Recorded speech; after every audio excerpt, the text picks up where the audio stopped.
ये कहानी मेरे ही गांव के एक लड़के सुरेश की है। साल था 2018। गर्मी की छुट्टियों में सुरेश गांव आया था।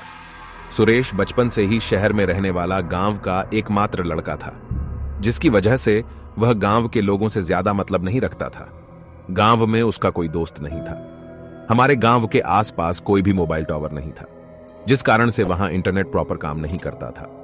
गांव के सारे लड़के इंटरनेट यूज करने के लिए गांव के बाहर ही एक नदी थी, वहां जाया करते थे, वहां इंटरनेट चलता था। जब सुरेश को यह बात पता चली तो वो भी फोन चलाने के लिए उस जगह पर जाने लगा। एक रात करीब 11 बजे सुरेश के एक दोस्त सोनू का उसके फोन पर वीडियो कॉल आता है। सुरेश वीडियो कॉल रिसीव करता है, पर नेटवर्क न होने की वजह से उन दोनों की बातें नहीं हो पाती हैं। सुरेश के घर पर सब सो रहे होते हैं। सुरेश सोनू से बात करने के लिए घर से नदी की तरफ निकल लेता है। नदी के पास पहुंचने के बाद सुरेश सोनू के पास वीडियो कॉल करता है। दोनों में लंबी बातें होती हैं। तभी सोनू बोलता है, भाई चल, मैं सोने जा रहा हूं, रात के 1 बज चुके हैं।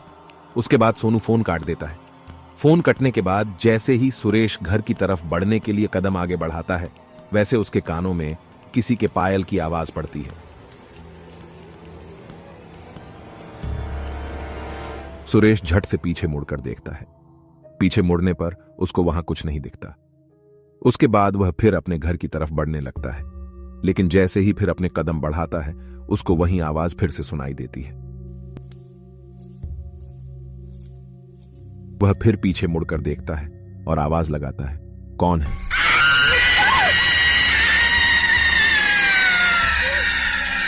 कौन है? कौन है? पर उसे वहां फिर कोई नहीं दिखता। सुरेश सोचता है शायद गांव की ही कोई महिला या लड़की टॉयलेट करने के लिए आई होंगी, और वह इग्नोर करके आगे बढ़ने लगता है। थोड़ी दूर चलने के बाद उसे ऐसा प्रतीत होता है कि उसके ठीक पीछे कोई चल रहा है।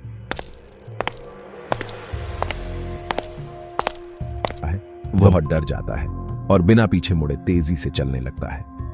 अब सुरेश को वहीं पायल की आवाज बगल के खेतों में से सुनाई देने लगती है। ध्यान से सुनने पर ऐसा लगता है कि खेतों में से कोई तेजी से दौड़ता हुआ उसकी तरफ आ रहा हो। सुरेश वहां से तुरंत घर की तरफ भागना शुरू करता है। सुरेश का घर नदी से करीब 2 किलोमीटर की दूरी पर होता है। सुरेश को भागते हुए ऐसा प्रतीत होता है कि जैसे कोई ठीक उसके बगल में उसके साथ ही भाग रहा हो।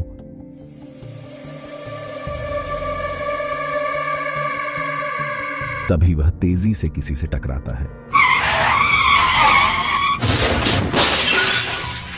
और वह तुरंत गिरकर बेहोश हो जाता है। जब सुरेश होश में आता है तब वह अपने घर में होता है। वह अपने घर वालों से रात की सारी बातें बताता है, पर घर वालों को उसकी बातों पर यकीन नहीं होता है। सुरेश के घर वाले उसको सुरेश का बस एक बुरा सपना समझकर टाल देते हैं।